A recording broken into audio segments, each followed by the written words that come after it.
Good morning everyone, हम सादिया और आप सबका वेलकम है आपकी फेवरेट क्लास में। तो आज हम स्टार्ट करने जा रहे हैं सेल चैप्टर, जो कि बहुत ज़्यादा इम्पॉर्टेंट है। एक्चुअली सेल चैप्टर हमारा ऑलरेडी स्टार्टेड है। ये चैप्टर जो हमारा सेल है ये हमारा ऑलरेडी स्टार्टेड है। आज इस चैप्टर को हम आगे कैरी ऑन करने जा रहे हैं।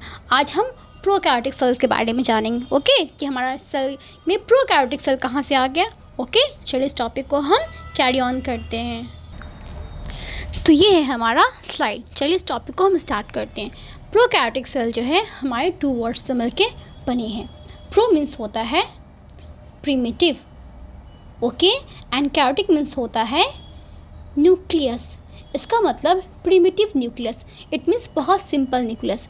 हमारे अर्थ पे जो पहले लिविंग सेल बने, जो पहले इस्टेब्लिश सेल बने, पता है वो कौन थे? वो हमारे प्रोकैरियोटिक सेल थे।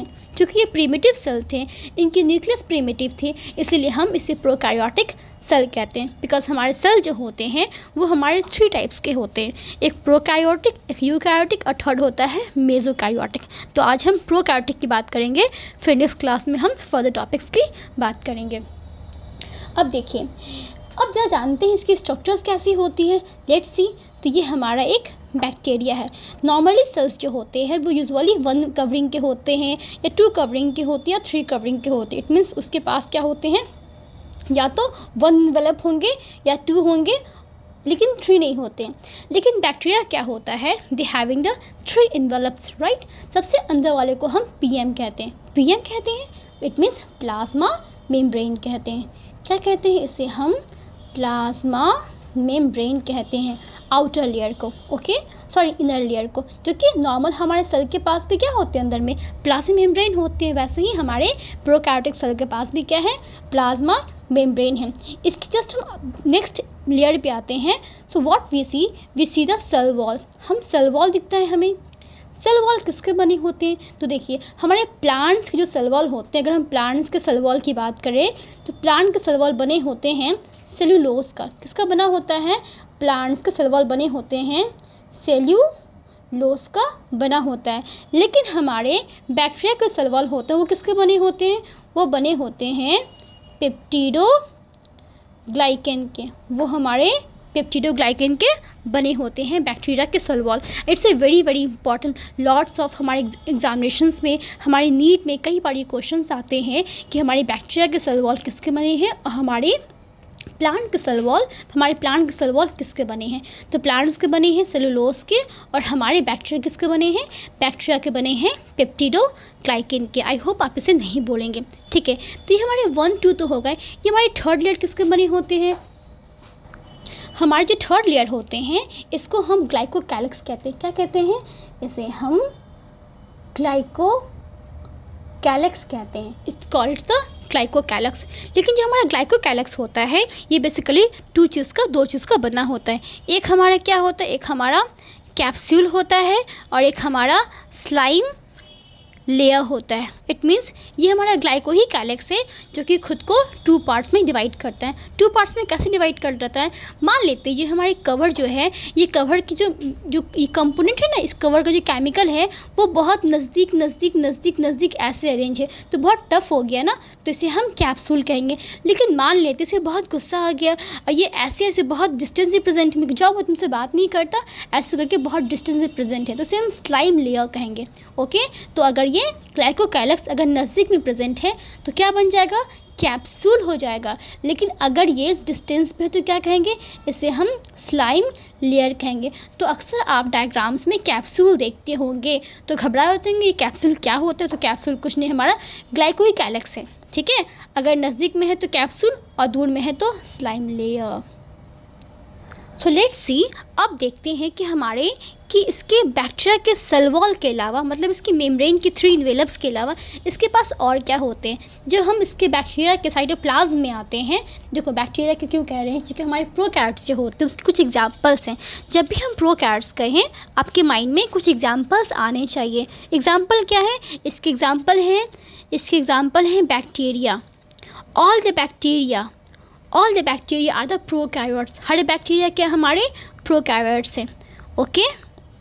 अच्छा, इसके अलावा हमारी ब्लू ग्रीन एल्गी एल्गे, ये क्या है, ये भी हमारा प्रोकैरियोट्स है। इसके अलावा भी कुछ होते हैं। अच्छा, ब्रूड ग्रीन एल्गी को हम एक और नेम से जानते हैं, that is called the cyanobacteria. हम ब्रूड ग्रीन एल्गी को साइनोबैक्टीरिया भी कहते हैं, ये भी इसी का नाम है। जैसे कि कैसे एक ही बच्चे का नाम चिंटू भी होता है, गोलू भी होता है ना, उसी तरह से इसका दो नाम है, जैसे आपका एक घर का एक स्कूल का होता है, ठीक है ना। अच्छा, इसके अलावा क्या होता है, इसके पास 3 एग्जांपल्स हैं। एक तो बैक्टीरिया होता है, दूसरा हमारा ब्लू ग्रीन एल्गी जिसे हम साइनोबैक्टीरिया भी कहते हैं, और थर्ड क्या होता है, थर्ड हमारा होता है माइकोप्लाज्मा। क्या होता है, माइकोप्लाज्मा। अच्छा, माइकोप्लाज्मा का एक और नाम होता है, ये नाम आप मुझे कमेंट बॉक्स में कहेंगे ना इसे, कि माइकोप्लाज्मा का सेकेंड नेम क्या होता है, ठीक है, अंडरस्टैंड ना। इसके एग्जांपल समझ गए, ओके।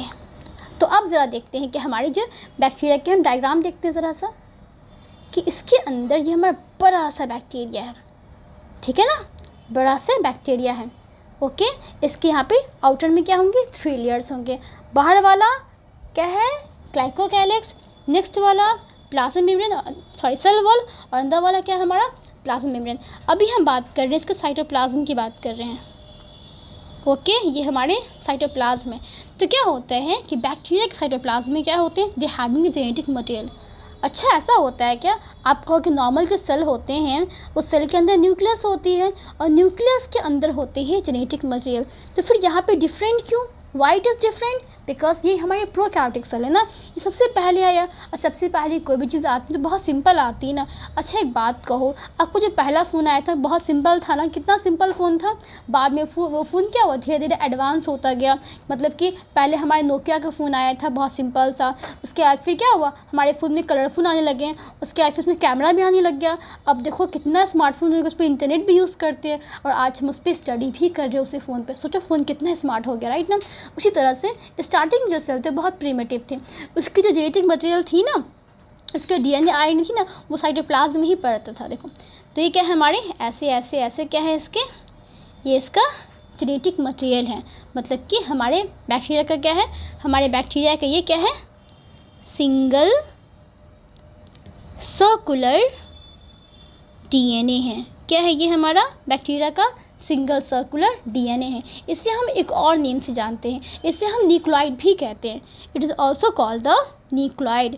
इसे हम न्यूक्लियोइड भी कहते हैं, इसे हम न्यूक्लियोइड भी कहते हैं, इसी का नाम है। जैसे कैसे आपका एक स्कूल का एक घर का, उस तरह से इसका न्यूक्लियोइड नाम है, और इसका सिंगल सर्कुलर डीएनए बेसिकली से कैरेक्टरिस्टिक है, इसे हम न्यूक्लियोइड कहते हैं, सिंगल सर्कुलर डीएनए भी कहते हैं। और कहीं कहीं पे क्या होता है, इसे क्रोमोसोम भी कहते हैं। क्या कहते हैं इसे, बैक्टीरियल, इसे हम बैक्टीरियल क्रोमोसोम भी कहते हैं, ओके ना, समझ गए, ओके। तो इसे हम ये सब भी कहते हैं, ठीक है। तो ये इसके जेनेटिक मटेरियल की तो बात हो गई। तो आपने कहा कि मैम आप डीएनए को क्रोमोसोम कह रहे हो, ऐसा क्यों कह रहे हो, ऐसा तो नहीं होना चाहिए था, क्योंकि हम बैक्टीरिया को बेसिकली क्रोमोसोम तो हम नहीं बोलते हैं, फिर भी आप इसे कह रहे हो क्रोमोसोम, ऐसा क्यों कह रहे हो। देखो क्या होता है, नॉर्मल जो हमारा डीएनए होता है वो डीएनए हमारा कुछ इस तरीके का होता है, इस तरीके का होता है ना, लेकिन क्रोमोसोम कैसा होता है, क्रोमोसोम तो हमारा ऐसा होता है। तो बहुत डिफरेंस हो गया, डीएनए क्रोमोसोम तो मैच ही नहीं कर रहा है ना, बिल्कुल मैच नहीं कर रहा, बहुत अलग है आपस में। तो फिर क्रोमोसोम क्यों कह रहे हैं। देखो हमारी एनसीईआरटी की बुक क्या कहती है, इसे हम बैक्टीरियल क्रोमोसोम कह देते हैं। क्यों कह देते हैं कि क्रोमोसोम भी क्या वो डीएनए का बना है। देखो डीएनए क्या हुआ ना, ऐसे क्वाइल होकर के एक जगह अरेंज हो गए, और फाइनली क्या बन गए, क्रोमोसोम बन गए। तो बेसिकली हमारा क्रोमोसोम जो है डीएनए का बना है, तो इसीलिए हम इसे ट्रू क्रोमोसोम नहीं कहते हैं, क्योंकि ये एक्चुअल क्रोमोसोम तो नहीं है ना, इसलिए हम ट्रू क्रोमोसोम नहीं कहते हैं, ठीक है। और क्या कहते हैं, और इसके लिए हम एक वर्ड यूज़ करते हैं। क्या वर्ड यूज़ करते हैं, चलो कुछ हम लिखते हैं इसके बारे में, इरेज कर रहे हैं इसे हम। देखो इसे कहते हैं, इसमें कहते हैं हम they having what, they having the naked, they having the naked genetic material. ऐसा क्यों कहते हैं भाई इसे, naked जेनेटिक मटेरियल क्यों कहते हैं इसे, क्योंकि नॉर्मल जो हमारा डीएनए होता है नॉर्मल जो हमारा डीएनए होता है इसके साथ ना, मतलब जब इसे कॉइल करना होता है तो एक हिस्टोन प्रोटीन में कॉइल होता है। जैसे कैसे आप जैसे क्या करते हो, आप लटाई लेते हो, उसमें आप धागे को कॉइल करते हो, तो क्या होता है हमारी लटाई में क्या होता है, धागे बहुत अच्छे से अरेंज रहता है। उस तरह से डीएनए ऐसे तो टूट फूट जाएगा ना, बहुत नाजुक होता है, बहुत पतला होता है ये, इसीलिए क्या होता है ये खुद को ना हिस्टोन प्रोटीन में ऐसे कॉइल करके रखता है। ओके ना। तो क्या होता है हमारे बैक्टीरिया के पास ना ये हिस्टोन प्रोटीन होता ही नहीं होता है, इसीलिए उसे हम क्या कहते हैं, उसे हम नेकेड जेनेटिक मटेरियल कहते हैं। ठीक है। तो नेकेड का मतलब कपड़ा मत समझ लेना कि कपड़ा नहीं पहनता, ये कपड़ा पहनता है, छी छी इसको शर्म नहीं आता है, ये सब मत समझना। इसके पास हिस्टोन प्रोटीन नहीं होता है, इसीलिए इसे हम नेकेड जेनेटिक मटेरियल कहते हैं। समझ गए यहाँ पे ये बात। अच्छा, ये बात तो हो गई। एक चीज़ क्या होता है हमारी बैक्टीरिया की बात, देखो फिर से हम डायग्राम देखते हैं। ये हमारा क्या है, न्यूक्लियाइड है। न्यूक्लियाइड के अलावा क्या होता है, किसी किसी में ना एक्स्ट्रा एक ऐसे स्फेरिकल लाइक स्ट्रक्चर होता है, इसे हम प्लाज्मिड कहते हैं। क्या कहते हैं, इसे हम प्लाज्मिड कहते हैं। ओके ना, ओके। तो इसे हम प्लाज्मिड कहते हैं। अच्छा, प्लाज्मिड क्यों होता है, क्या काम है भाई। अच्छा, ये प्लाज्मिड हर बैक्टीरिया में नहीं होते हैं, मतलब कि ये हर प्रोकैरियोटिक सेल में नहीं होते हैं, ये हमारे कुछ ही प्रोकैरियोटिक सेल में होते हैं, ये हमारे कुछ ही बैक्टीरिया में होते हैं। अच्छा, ऐसा क्यों होता है भाई, अब ये क्यों होता है ये बात तो नहीं कह सकते, लेकिन इसके होने से बहुत बेनिफिट होता है। क्या बेनिफिट होता है, जैसे मान लेते हैं कुछ कोई बैक्टीरिया है मान, क्या होता है, क्योंकि ये प्लाज्मिड क्या करता है, पहली बात तो ये एक डीएनए, ये क्या है, ये भी एक तरह का डीएनए है, ये भी एक सिंगल सर्कुलर क्या है, डीएनए, ये भी एक हमारा सिंगल सर्कुलर डीएनए है। ओके, ये भी हमारा एक सिंगल सर्कुलर डीएनए है। 1 मिनट। ओके, ये भी हमारा एक सिंगल सर्कुलर डीएनए है, ये बात तो हम समझ गए। इसका फंक्शन क्या होता है, व्हाट इज़ देयर फंक्शन। देखो पहली बात तो ये कॉन्जुगेशन में हेल्प करता है। कॉन्जुगेशन क्या होता है हम बात करेंगे, लेकिन इसके होने से इसके अलावा और क्या बेनिफिट हो सकता है, तो क्या करता है हमें ये एंटीबायोटिक रेजिस्टेंस प्रोवाइड करता है। इट मीन्स क्या होता है, ये बहुत सारे, अच्छा मान लो कोई ऐसी केमिकल है जिस केमिकल का असर ना, इससे क्या होगा ये मर जाएगा, तो क्या होता है कुछ केमिकल्स के प्रति क्या होता है ये प्लाज्मिड क्या करता है खुद में रेसिस्टेंस बना लेता है। मतलब कि मान लो इस पर कोई हम केमिकल डालेंगे ना तो ये नहीं मरेगा, मतलब ये बच जाएगा, इट बिकम वेरी हैप्पी, ये मरेगा नहीं। लेकिन क्या होता है कि मान लो प्लाज्मिड नहीं है, उसमें मैंने ये केमिकल डाल दिया तो ये मर जाएगा। तो समझ में आया क्या बेनिफिट है। तो एंटीबायोटिक कहने का मतलब मेडिसिन खाते हैं ना, तो कुछ मेडिसिन क्या होते हैं, प्लस के पास हमारे बैक्टीरिया है और बैक्टीरिया के पास प्लाज्मिड है, और उसको मारने के लिए, मतलब इस पूरे बैक्टीरिया को मारने के लिए हमने कोई मेडिसिन खाया है, तो उससे तो मर जाएगा। लेकिन उसके पास अगर उसके प्लाज्मिड है, उस प्लाज्मिड में उस मेडिसिन के अगेंस्ट क्या है, एंटीबायोटिक है, तो फिर उसको नहीं मारने देगा। ठीक है, फिर वो नहीं मरेगा। तो इससे ये फ़ायदा है, तो इसे एंटीबायोटिक रेजिस्टेंस प्रोवाइड करता है, ये मतलब होता है इसका। ठीक है, इसके अलावा क्या करता है, ये बेसिकली हमारा कॉन्जुगेशन में भी हेल्प करता है। आपको ये कॉन्जुगेशन क्या होते हैं, चलिए हम जानते हैं कॉन्जुगेशन क्या होता है। देखिए नॉर्मल क्या होता है, एक बैक्टीरिया है जिसके पास प्लाज्मिड है, सबके पास नहीं होते, किसी के पास होते हैं, प्लाज्मिड है, इसके पास एक ऐसा निकला हुआ कोई स्ट्रक्चर होता है, उसे हम पिलाई कहते हैं। ठीक है, उसे हम पिलाई या फिर उसे हम पाइलस कहते हैं। ओके, क्या होता है, मान लो ये हमारा क्या है, ये एक मेल बैक्टीरिया है, ये बहुत हैप्पी है आज। ठीक है, ये बहुत हैप्पी है आज। क्या हो गया ना, बगल में उसे एक और बैक्टीरिया दिख गई, क्या है, ये हमारा मेल है, चलो इसके मूंछ भी बन गया, इसके मूंछ भी है। और ये क्या है, ये हमारी एक फीमेल बैक्टीरिया जो बहुत शर्मा रही है। ठीक है, ये हमारी एक फीमेल बैक्टीरिया है। ठीक है, तो क्या हुआ, मेल बैक्टीरिया फीमेल बैक्टीरिया को देखा, उसको बहुत अच्छा लगा, उसने कहा चलो मैं एक काम करता हूँ, मैं तुम्हें अपना प्लाज्मिड दे देता हूँ। ठीक है, मैं बहुत खुश हूँ तुमसे आज। ओके चलो ठीक है। तो क्या होता है, ये मेल क्या करता है, अपने पिलाई को इस फीमेल की बॉडी में डाल देता है, और क्या करता है, अपने प्लाज्मिड को पहले कॉपी करता है। पहले प्लाज्मिड को कॉपी किया और इसका एक कॉपी यहाँ इसके थ्रू यहाँ पे इसमें ट्रांसफ़र कर देता है। जब ये दोनों अलग होता है तो क्या होता है, इसके पास भी एक प्लाज्मिड रह जाता है और इसके पास भी एक प्लाज्मिड चला आता है। तो इस तरह से क्या होता है, ये अपने जेनेटिक मटेरियल को, मतलब ये अपने प्लाज्मिड को यहाँ से वहाँ ट्रांसफ़र कर देता है, और इसी प्रोसेस को क्या कहते हैं, इसी प्रोसेस को हम कॉन्जुगेशन कहते हैं। तो पहले सिर्फ इसके पास था, अब इस दोनों के पास हो गया है। क्लियर है? समझ में आ गया कॉन्जुगेशन क्या होता है? चलिए हम थोड़ा सा आगे देखते हैं। ये बात हम समझ गए कि क्या होता है कॉन्जुगेशन। तो हम प्लाज्मिड तो देख लिए, अब आगे हम कुछ और बात को भी जान लेते हैं। तो क्या होता है, चलिए हम जानते हैं क्या इसके पास ऑर्गेनेली होते हैं, क्या इसके पास ऑर्गेनल होते हैं। अब कहोगे ऑर्गेनली क्या होते हैं? देखो, जिस तरह से हमारे बॉडी में क्या होते हैं, ऑर्गन्स होते हैं ना। ये मान लो ये हमारा कौन है, ये हमारा एक चिंटू लाल है। मिलिए चिंटू लाल से, ये हमारा क्या, ये हमारा Chintu Lal. It's very happy today. ठीक है, ये हमारा चिंटू लाल। तो चिंटू लाल के बॉडी में बहुत सारे ऑर्गन्स के पास हार्ट है, किडनी है, लीवर है, इसके पास बहुत सारी चीज़ें हैं ना। उस तरह से क्या होते हैं हमारे एक सेल के पास क्या होते हैं, बहुत सारे उसके भी ऑर्गन्स होते हैं। तो सेल के ऑर्गन को क्या कहते हैं हम? सेल के ऑर्गन को ऑर्गेनली कहते हैं, ऑर्गेनल कहते हैं। ठीक है ना। तो क्या होते हैं हमारे जो प्रोकैरियोटिक सेल है ना, उसके पास ऑर्गेनल तो होते हैं, लेकिन उसके पास मेम्ब्रेन बाउंडेड ऑर्गेनली नहीं होते हैं। इट मीन्स उसके पास जो हमारे सेल हैं, उसके पास जो ऑर्गेनली है, तो उसके पास ऑर्गेनली तो होंगे, लेकिन इसके पास ना मेम्ब्रेन नहीं होंगे। तो डोंट हैविंग एनी मेम्ब्रेन। ठीक है, शेमलेस रहेगा। ओके, इसके पास मेम्ब्रेन नहीं होंगे। 1 मिनट, इसके पास मेम्ब्रेन नहीं होंगे।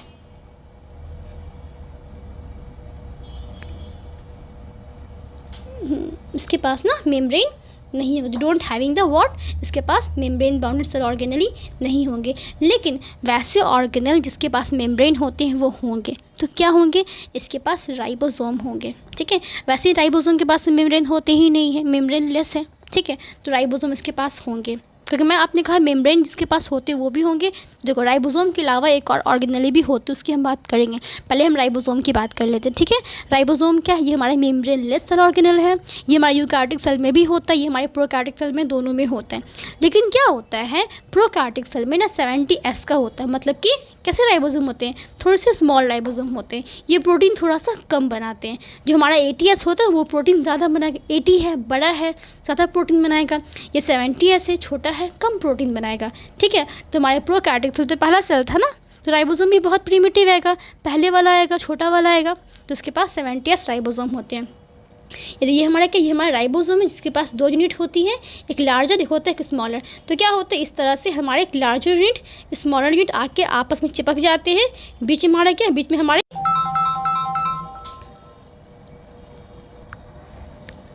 तो ये क्या है, ये हमारे 70S राइबोसोम है। और बीच में यहाँ पे RNA होता है, और क्या होता है साथ में मिलकर के यहाँ पे ऐसे प्रोटीन बनाते रहते हैं। ठीक है, तो ये हमारा लार्जर सब यूनिट, ये स्मॉलर सब यूनिट, बीच में क्या आया हमारा RNA आया, और ये मिलकर क्या बने, ये मिलकर के हमारे प्रोटीन को बना रहे हैं।